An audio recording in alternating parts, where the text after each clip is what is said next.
अस्सलाम वालेकुम स्टूडेंट्स। आज क्वेश्चन नंबर 23, 24 एंड 25 ये तीन क्वेश्चन इस लेक्चर में क्लियर करेंगे। क्वेश्चन नंबर 23 है, इसकी स्टेटमेंट क्या है? Find a necessary and sufficient condition that the points P Q and R collinear.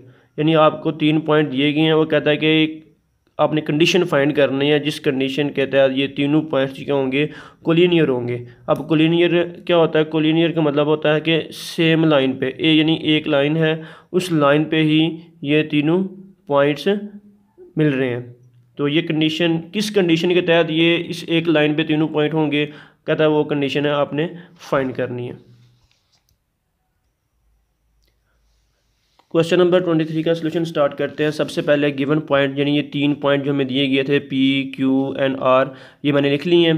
ये x1 y1 z1, x2 y2 z2, x3 y3 z3, ये तीन पॉइंट मैंने लिख लिए। अब क्या काम करना है? पहले तो हम क्या काम करेंगे, पी और क्यू से एक जो लाइन ज्वाइन होगी उसकी इक्वेशन फाइंड कर लेते हैं।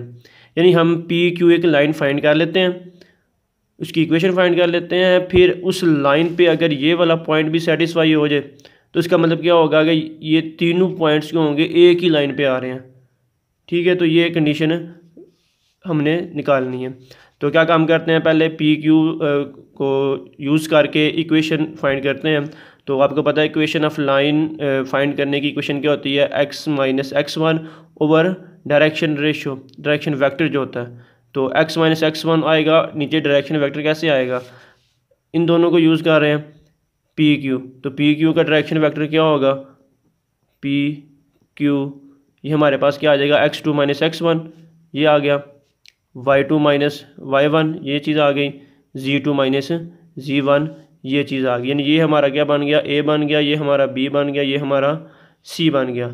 इक्वेशन फाइंड करने की कंडीशन क्या होगी? x minus x1 over a क्या है यहाँ पे? x2 माइनस x1, तो वो मैंने ये वाला लिख लिया।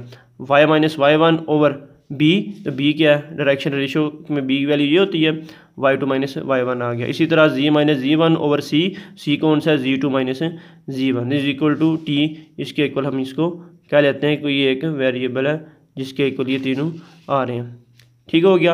अब ये हमारे पास जो इक्वेशन है, ये इक्वेशन पी क्यू से मिलकर बनी है। ठीक है, हम कहते हैं कि ये जो आर पॉइंट है ये भी इसी लाइन पे लाई कर रहा है। जब ये आर पॉइंट भी इसी लाइन पे लाई कर रहा है, इस इक्वेशन को सेटिस्फाई कर रहा है, तो फिर कौन सी कंडीशन बनेगी?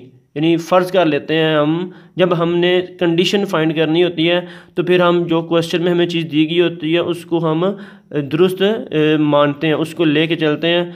फिर हल करने के बाद जो लास्ट में हमारे पास कंडीशन बनती है तो कहते हैं कि इस कंडीशन के तहत हमने इसको क्वेश्चन को सॉल्व किया। तो यहाँ भी वही चीज़ है, कोलिनियर हम कह लेंगे कि वाकई ये कोलिनियर है, खुद सिलेक्ट कर लेंगे कि वाकई ये कोलिनियर है। अगर ये कोलिनियर है तो लास्ट पे हमारे पास कोई ना कोई कंडीशन आएगी, तो वो जो कंडीशन होगी वो हमारी फिर रिक्वायर्ड कंडीशन होगी।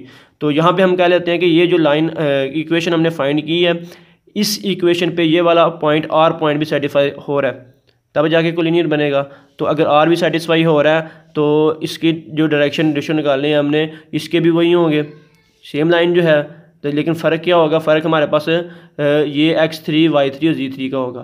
तो ये वाली जो इक्वेशन हमने लिखी है आर के लिए, हमारे पास ये वाली इक्वेशन बन जाएगी x3 minus x1 over x2 minus x1। ये नीचे जो हमने लेने हैं डायरेक्शन वेक्टर ये सेम ही होंगे, ये तीनों सेम होंगे क्योंकि सेम लाइन पे ये आर लाई कर रहा है।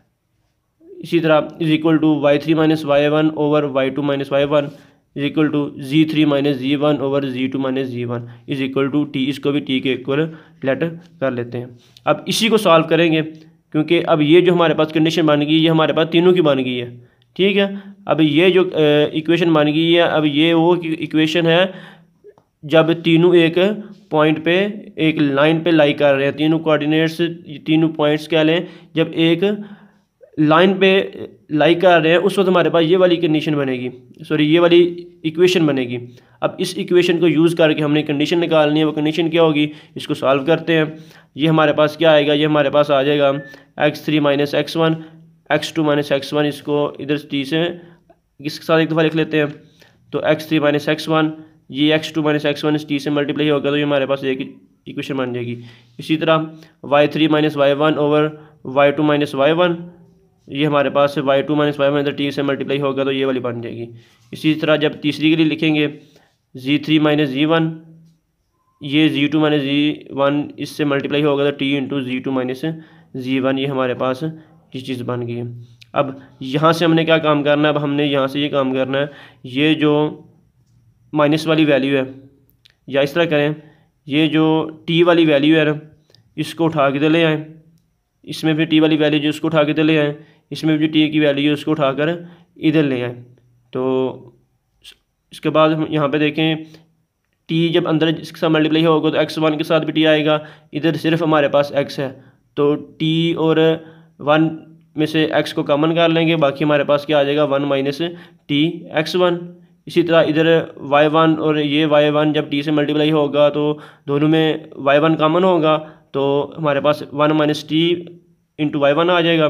इसी तरह ये जो z कॉमन आएगा तो हमारे पास आ जाएगा 1 माइनस टी इंटू z1, ये हमारे पास क्वेश्चन की स्टेटमेंट इस तरह की बन जाएगी। तो इसके तो ये हमारे पास इक्वेशन बन जाएगी। तीनों को हमने एक साइड पे कर लिया।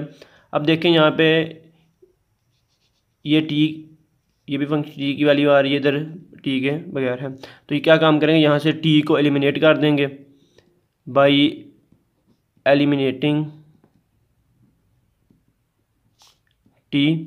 तो जब टी को एलिमिनेट करेंगे तो आपके पास आ जाएगा यहाँ से x1 y1 z1, यहाँ से आएगा x2 y2 z2, यहाँ से हमारे पास आएगा x3 y3 z3 is equal to 0।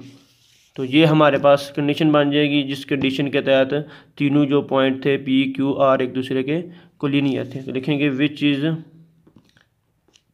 Required condition.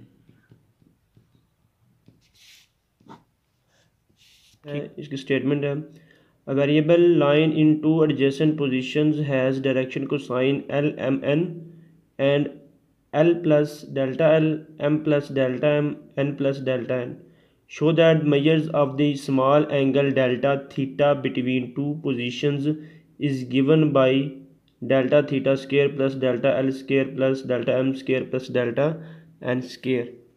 यानी कि वो कहना चाह रहा है कि हमारे पास दो लाइन है, उन दो लाइन से जो एडजेसेंट पोजीशंस हैं उनकी, उनका दरमियान जो एंगल बन रहा है जो कि बहुत स्मॉल एंगल है, और वो जो स्मॉल एंगल है उसका क्वेश्चन में रिलेशन दिया हुआ है। कहता है ये प्रूव करना आपने कि उन डायरेक्शन रेशियोज जो दो लाइन की दी गई हैं वो भी उनको यूज़ करके आपने ये रिलेशन मालूम करना है। तो इसका सलूशन ये इसकी फिगर मैंने बनाई है। कहता है कि आपके पास दो लाइन है, एक ए है और एक बी है। इन दो लाइन पे हमने एक दो पॉइंट ले लिए पी क्यू। अब इन लाइन की डायरेक्शन उसने डायरेक्शन रेशियोज दी हुई थी क्वेश्चन में। पी की डायरेक्शन रेशियो हमारे पास क्या थी, वो थी हमारे पास एल एम एन जो क्वेश्चन में दी गई थी। क्यू की दी गई है जी, वो हमारे पास L plus delta L, M plus delta M, N plus delta N.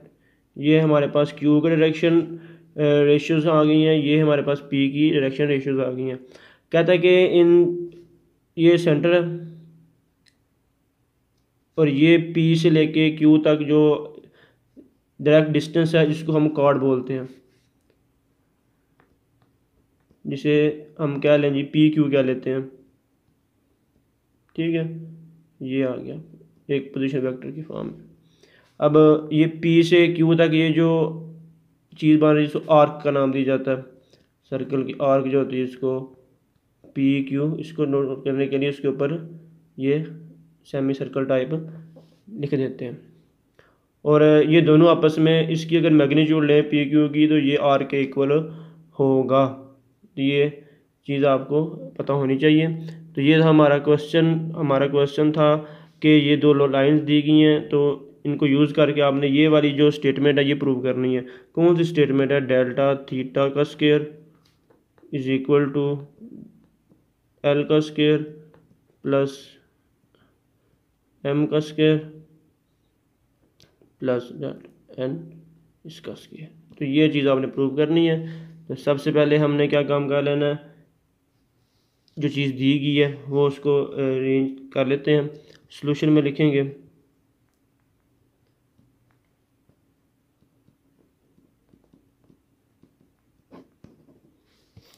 Solution में हम क्या लिखेंगे, सबसे पहले हम लिखेंगे ये जो हमें दो एडजेसेंट पॉइंट दिए गए हैं O A and O B, लिखेंगे let O A and O B two adjacent position. Adjacent का मतलब जो होता है कि ऐसी पोजीशंस जहाँ से दो पोजीशंस बन रही हैं, दो पॉइंट बन रहे हैं लाइन पे जो एक दूसरे को एक वर्टेक्स के साथ कैंसिल कर रहे हैं, एक जगह पे कैंसिल कर रहे हैं, एंगल उनका एक ही जगह पे बन रहा है दोनों का, उसको एडजेसेंट पोजीशन का नाम दिया जाता है। तो इस लाइन की जो एडजेसेंट पोजीशन थे वो हमने लिख ली हैं।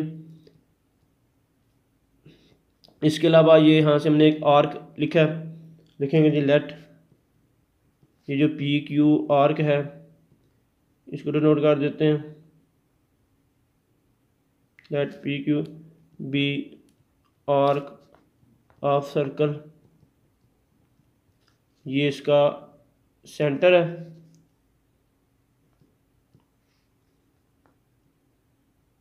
ये चीज़ आ गई।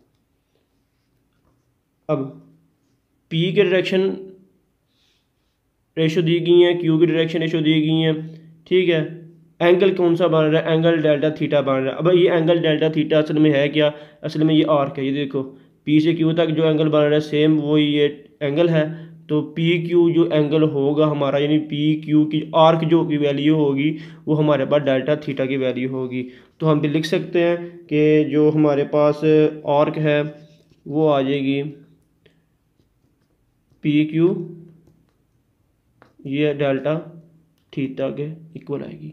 अभी मैंने आपको बताया डेल्टा थीटा और पी क्यू की दोनों एक दूसरे के इक्वल होंगे, डिस्टेंस दोनों का सेम होता है। एक एंगल बन रहा है साथ, दूसरा डायरेक्ट एक जगह से दूसरी जगह पॉइंट, जिससे हम क्या लेंगे डिस्टेंस फार्मूला लगा के सॉल्व करते हैं। तो वो पी क्यू का हम डिस्टेंस फाइंड करेंगे और आर्क के इक्वल होगा। तो लिखेंगे जी डेल्टा थीटा यानी आर्क, ये हमारे पास आएगा पी क्यू के डिस्टेंस के, डेल्टा थीटा ये हमारे पास आ जाएगा पी क्यू। क्यू क्या है, L plus delta L minus पहली value L, L plus delta L minus L इसका square plus M plus delta M minus M इसका square plus N plus delta N minus L इसका square. अब ये plus minus वाले M N L L N N cancel हो जाएंगे, सिर्फ आपके पास अंदर आ जाएगा डेल्टा एल, इधर आपके पास आ जाएगा डेल्टा एम, इधर आपके पास आ जाएगा डेल्टा एन, इधर आपके पास लेफ्ट पे आ गया डेल्टा थीटा, अंदर आ गया आपके पास डेल्टा एल का स्क्वायर, डेल्टा एम का स्क्वायर, डेल्टा एन का स्क्वायर, सारे का under root, squaring on both side. तो आपके पास डेल्टा थीटा इसका स्क्वायर हो जाएगा, डेल्टा एल का स्क्वायर हो जाएगा, डेल्टा एम का स्क्वायर हो जाएगा, डेल्टा एन का स्क्वायर हो जाएगा। ये हमारी रिक्वायर्ड कंडीशन थी जो हमने फाइंड करनी थी। तो ये क्वेश्चन नंबर 25 कंप्लीट हो गया, इसके साथ एक्सरसाइज भी हमारी ये कंप्लीट हो गई।